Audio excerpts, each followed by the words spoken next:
आज के सेशन में हमारी जो टारगेट ऑडियंस है वो 10 से 13 साल की वो लड़कियां हैं जिन्हें अभी पीरियड स्टार्ट हो चुके हैं या होने वाले हैं या उन्हें इससे रिलेटेड कोई मालूमात चाहिए। इस सेशन में जो मोस्ट साइंटिफिक वे है why periods happen to a girl, उसके बारे में हम बात करेंगे। What are periods? Periods are basically cyclical bleeding that happen every month, यानी वो ब्लीडिंग जो कि हर महीने एक फ़ीमेल को 3 से 5 दिन के लिए और सम टाइम 7 दिन के लिए होती है। We call it as a menstruation और मेंस्ट्रुअल पीरियड और मेंस्ट्रुअल साइकिल। ये पीरियड्स क्यों होते हैं और ऐसा होना 13 या 10 से लेकर 13 ईयर्स की एज में ही क्यों स्टार्ट होता है? दिमाग के अंदर एक छोटा सा ग्लैंड होता है जिसे पिट्यूटरी ग्लैंड कहते हैं। पिट्यूटरी ग्लैंड से फॉलिकल स्टिमुलेटिंग हार्मोन और ल्यूटेनाइजिंग हार्मोन नाम के 2 हार्मोन्स या 2 केमिकल सब्सटेंसेस जनरेट होते हैं जो कि ओवरीज के ऊपर एक्ट करते हैं। Now the ovaries make actually those hormones जिन्हें ईस्ट्रोजन्स और प्रोजेस्टेरॉन्स कहा जाता है।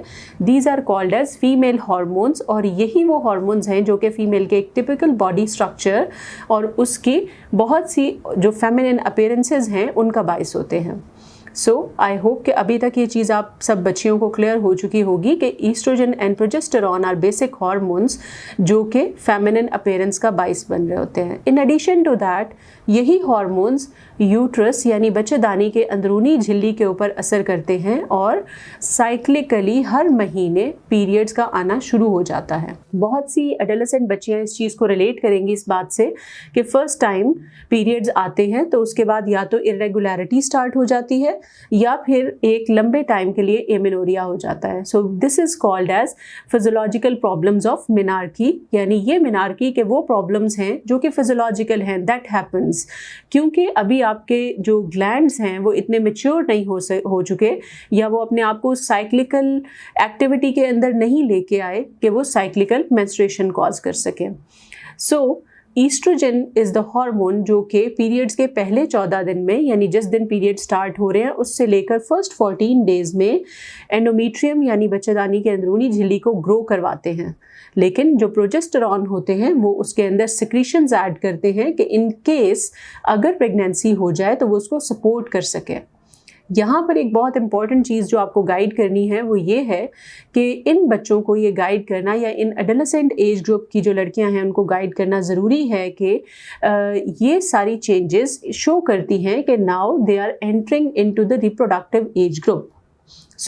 रिप्रोडक्टिव एज ग्रुप में एंटर होने के साथ उनको साइक्लिकल पीरियड्स आएंगे, यानी मंथली चेंजेस होंगी एंडोमेट्रियम के अंदर, बॉडी के अंदर, और sometimes there is a sort of anxiety और teenage tantrums we call them, जो कि पीरियड्स के साइकिल के साथ रिलेटेड हो जाते हैं। These are basically the normal things, क्योंकि आपकी बॉडी जो कि पहले इन हार्मोन्स के साथ एक्लिमेटाइज नहीं थी, अब वो इन female hormones means estrogens and progesterones के साथ अपने आप को एडजस्ट कर रही है। That is why you are having all these symptoms and they are absolutely normal, and that cyclical bleeding is basically the result of these cyclical hormones.